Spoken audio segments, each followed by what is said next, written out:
I want to talk now about some of your own personal challenges. Of course, we know you from the Huffington Post. You sold that to AOL, and you now have started a new business, Thrive Global. But it came from something that happened to you. What happened? Yes, well, in 2007, 2 years into building the Huffington Post, I collapsed from exhaustion, burnout, and sleep deprivation, hit my head on the way down, broke my cheekbone. And that was the beginning of my realizing that millions of us are living under the collective delusion that we need to burn out in order to succeed. And I started studying the subject, which led to 2 books, Thrive, and after that, The Sleep Revolution.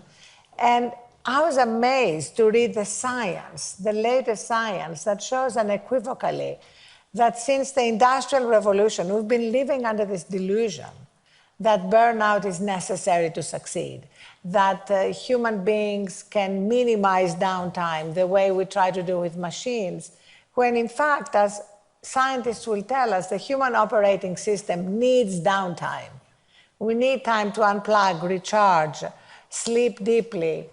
And so I became so passionate about the topic that I decided to leave the Huffington Post in September after 11 years of running it. And even though I love it like a third child, I have 2 daughters and the Huffington Post, because I want to go beyond speaking and writing to actually helping companies and individuals make these changes that can lead to more responsive and responsible leadership. Was it a difficult decision for you to leave the Huffington Post after all those years? And of course, it has your name and you founded it. It was difficult, but the minute I made it, it seemed inevitable.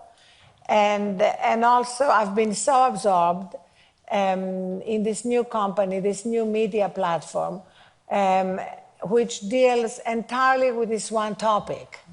So we both bring together all the latest science on the topic and also new voices to create new role models.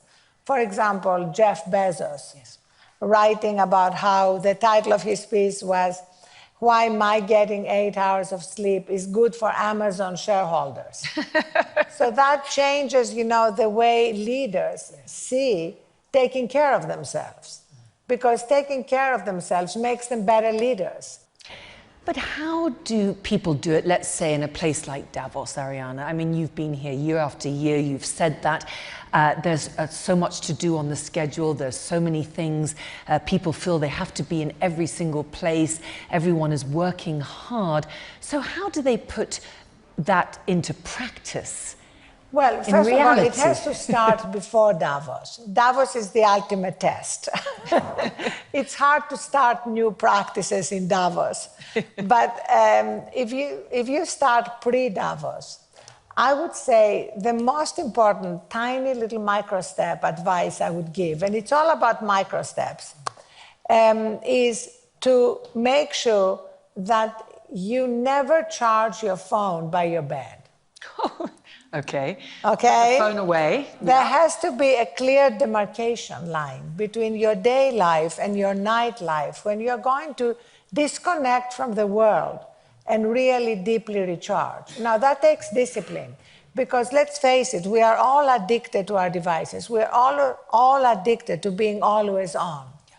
So what happens now is that people wake up in the middle of the night, and they often, if they can't go back to sleep, go immediately to their phones. And that interrupts the process of really recharging.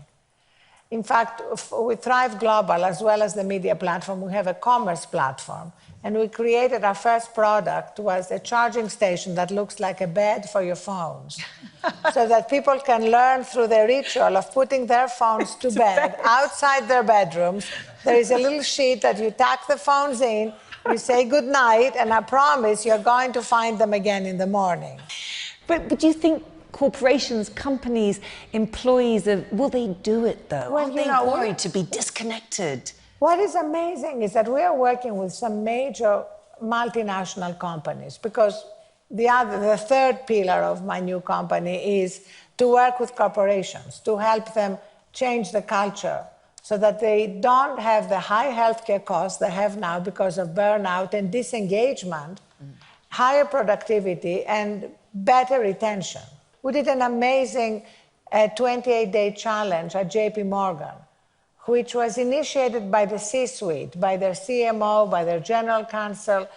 And the challenge was to ask all their global employees, over 350,000, to pick one of four things to work on: sleep, unplugging from technology, mindfulness, and gratitude. I actually found it incredibly significant that a major bank was taking these things seriously enough to go beyond the HR department, to actually endorse them from the top and invite their employees to participate, because employees need to feel they have permission to prioritize these things.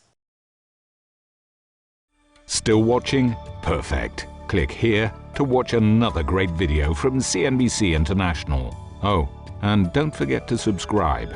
Thanks for watching.